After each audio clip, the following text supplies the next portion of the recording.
So, you're getting ready to change your headlight bulbs on your Jeep JL Wrangler, and we have a problem.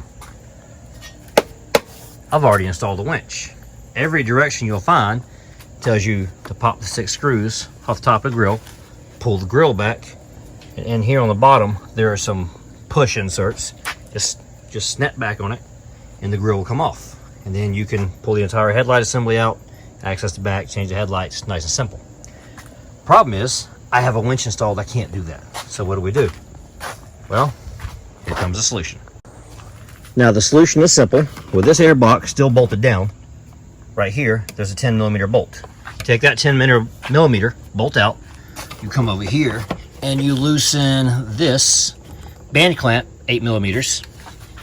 Then you lift this air box out of the way, paying attention to places it's going to hit, like right here, it's wanting to hit. Of course, I have the wiring from my winch around through here.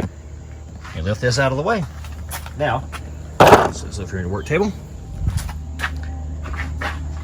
now you have access to the headlight bulbs. Twist the cover off. There's your bulb right there.